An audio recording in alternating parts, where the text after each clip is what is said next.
Section 3 is about William Howard Taft and President Wilson. Taft is elected after Teddy Roosevelt refuses to run for a third term, following in a long line of presidents who have only served 2 terms. TR probably could have won a third term, but earlier on, about 1904-05, he proclaimed, "I will not run for a third term." So he did keep his promise. He did, however, handpick William Howard Taft to succeed him. Taft got the nomination and easily beat the challenger. Yes, Taft is our largest president, weighing in somewhere of 350 pounds, and I'm sure you all have heard about him breaking the bathtub. So if you give me a few more slides here, I'll show you exactly what his bathtub did look like. As you proceed through this PowerPoint, you'll need to write down the important information. So what I have done, in order to make it a little easier, is to create this chart of the important legislation or agencies that were created. If I was you, I would stop the program, create the chart on your paper, and then as each one is discussed, you can fill it in.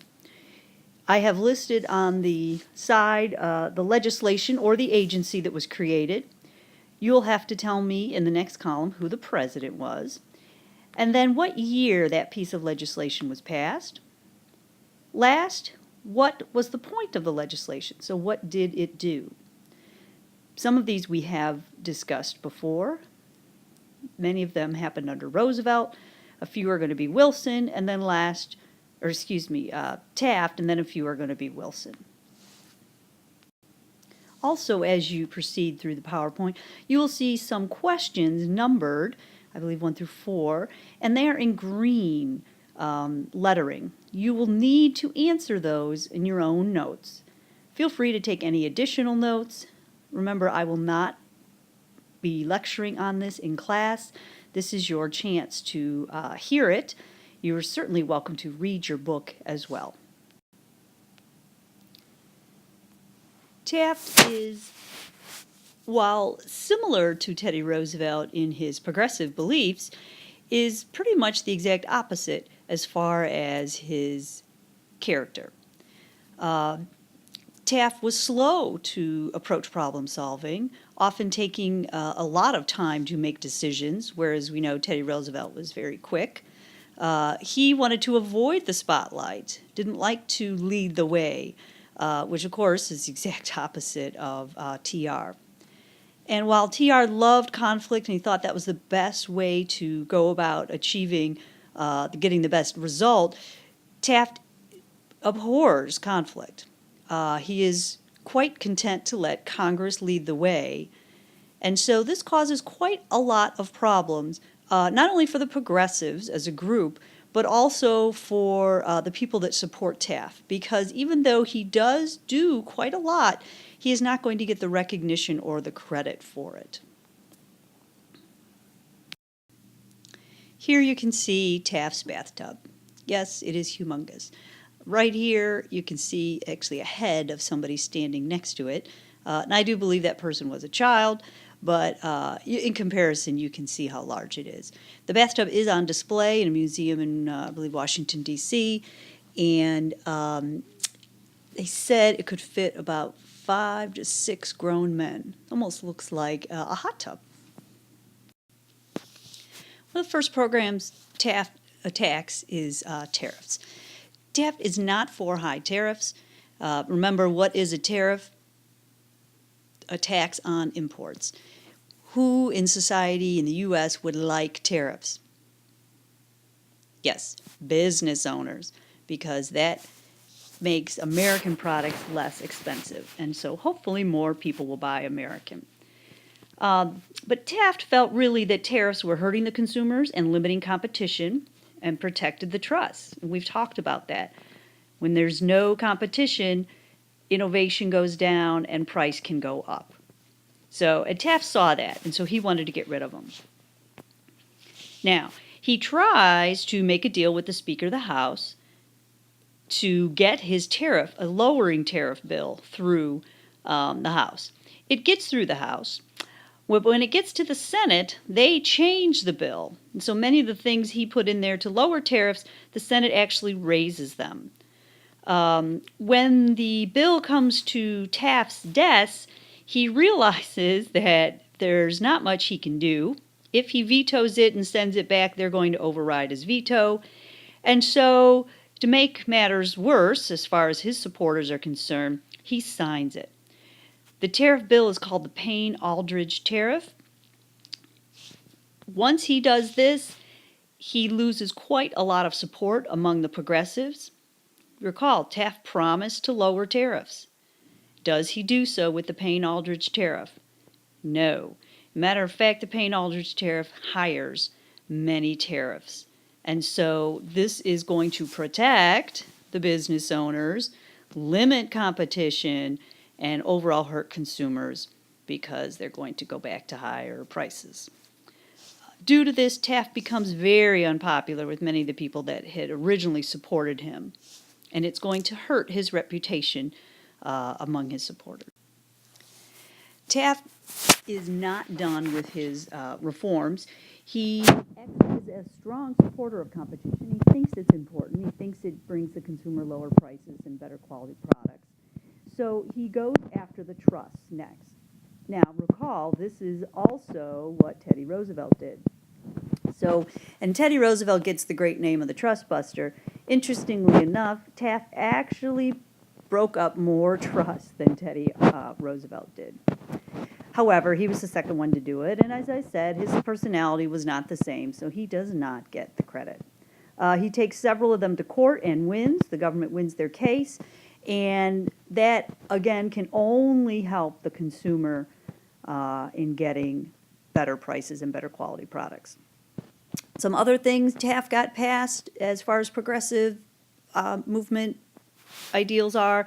One was the Children's Bureau. This was an organization designed to investigate companies that were violating the child labor laws. If your company was employing children in terrible conditions and low pay and those sort of things, then this group would investigate and try to uncover that. The Mann-Elkins Act is another one, and the goal of the Mann-Elkins Act was to increase the regulating power of the Interstate Commerce Commission. Remember, if you will, why was the Interstate Commerce Commission created? It was created to regulate the railroads who were unfairly charging consumer prices. So Mann-Elkins Act actually gives the ICC a little more power to go after the railroads. Last on this list is Taft was also interested in conservation, very similar to Teddy Roosevelt. He creates the Bureau of Mines. This was to look into how the mining industry was destroying our resources and to regulate them. He adds additional land to our national forest land in order to protect it. And he also passes various acts that protect our water from private development. All in all, Taft is a progressive. Taft's first 4 years, he gets quite a lot of legislation passed. However, his old friend, Teddy Roosevelt, is not going to be pleased. Teddy and Taft have a parting of the ways over several things, actually. One being Taft going after the trusts. Teddy Roosevelt, although he went after trusts, he also understood that they did provide some good to the economic environment. And so, although he went after some, he left others alone, and he did that on purpose. Taft, however, goes after several trusts that Teddy had made deals with. And so this angers Teddy Roosevelt. The one in particular that was kind of the last straw was the U.S. Steel. When Taft goes after U.S. Steel, Teddy feels like he is going against the progressive ideals. Teddy Roosevelt publicly criticizes the president, Taft. Now, you pay attention to politics today. When Obama makes a decision, you don't ever hear George Bush, Clinton getting up there on the news shows and totally criticizing the president. Certainly, George Bush has never come out publicly and said anything about Obama's decisions. So even back then, this was considered bad form. And so when he does this, Teddy really kind of goes over the line. And Teddy Roosevelt, again, not one to sit back, is so angry at Taft that he decides to run for president in 1912. You can see the cartoon. We have Uncle Sam watching Teddy Roosevelt and Taft attack each other. The idea was here that, again, they were friends. They were definitely political friends. TR got Taft the job, helped to get him nominated, and now they're basically at each other's throats. Election of 1912, we have three candidates. The Republican Taft versus the Republican progressive Teddy Roosevelt versus the Democrat Woodrow Wilson. You can see the cartoon here. We have the Democratic donkey, or excuse me, the Democratic, Election of 1912, we have three candidates running for president. The Republican Taft versus the Republican progressive Teddy Roosevelt versus the Democrat Woodrow Wilson. As you can see, our Republican elephant standing next to the Democratic donkey. And now we have a new animal to join the zoo, and that is the bull moose, which you can see looks just like Teddy Roosevelt. His party was often called the bull moose. In one speech, he talked about how he was strong as a bull moose, and that's where that came from. Roosevelt decides to run as a third party because Taft, of course, is the Republican candidate, and he can't get the nomination. What happens when people go to vote? Well, Taft and Teddy are both Republicans, very similar ideas as far as the progressive movement goes, and so all the Republicans are then split in number, some voting for TR, some voting for Taft, and therefore all the Democrats, for the most part, end up voting for Wilson, and Wilson easily defeats the two of them. Interestingly enough, Teddy Roosevelt, in the voting, Wilson has the most votes, but Teddy Roosevelt actually beat Taft and got more votes than he did. It's one of the first times that a third-party candidate has done so well. Woodrow Wilson, our new president, has his own progressive agenda. It is called the New Freedom Plan. He definitely believes in free enterprise, keeping the government out of the economy, and restoring competition, which interestingly enough doesn't sound all that progressive, but he is a social progressive and does get quite a lot of legislation passed to reach the progressive ideals. As far as presidents go, he was probably one of the smartest presidents we've ever had.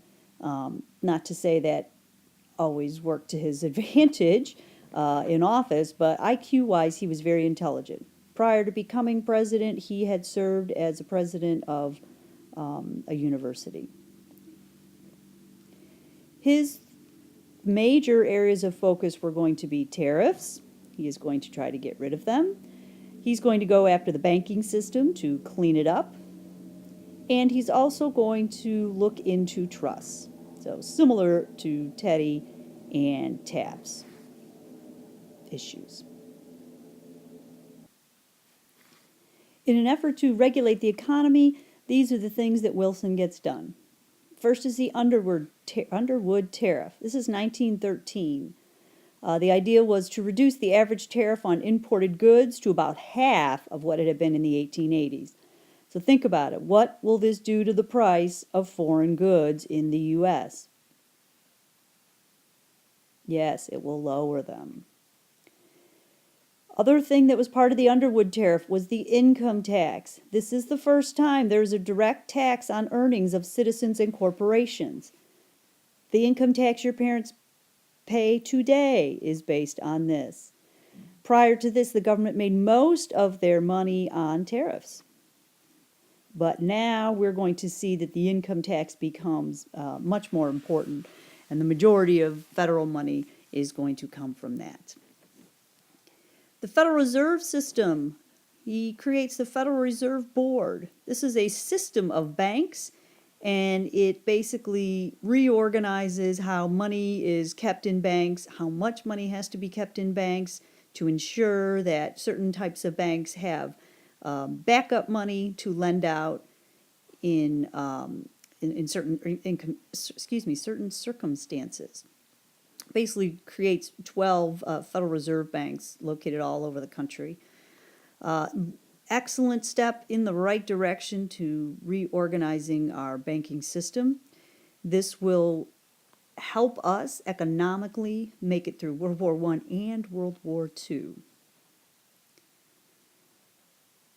Fourth, he passes or creates the Federal Trade Commission, that's the FTC. And this goal of this group was to investigate companies that were involved in unfair trade practices. So if you were creating a pool or a trust or something like that, they might go after you. They did have some power to issue what's called a cease and desist order. And that's basically telling you to stop doing what you're doing.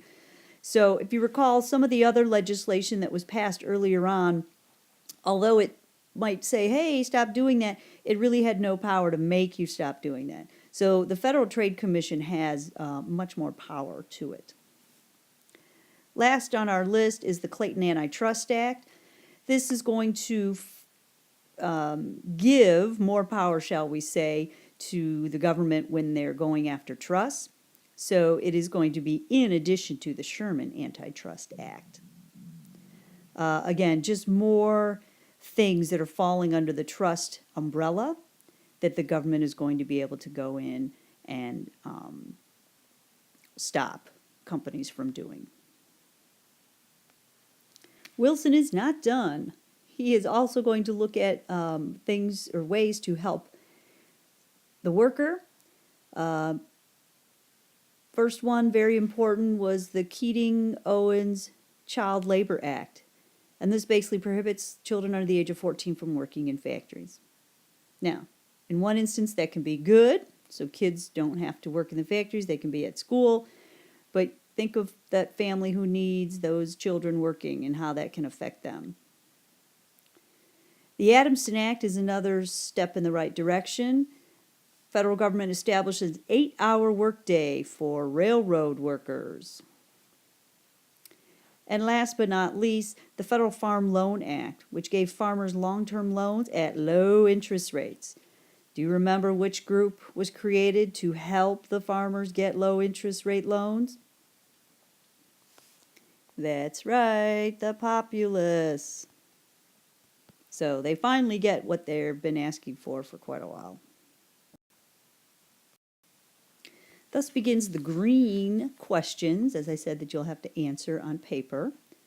There's actually only 3 of them, although I've numbered them 1, 2, and 4. I don't know what I was thinking. First question, what were the legacies of the progressive movement? Here I'm talking about overall legacies.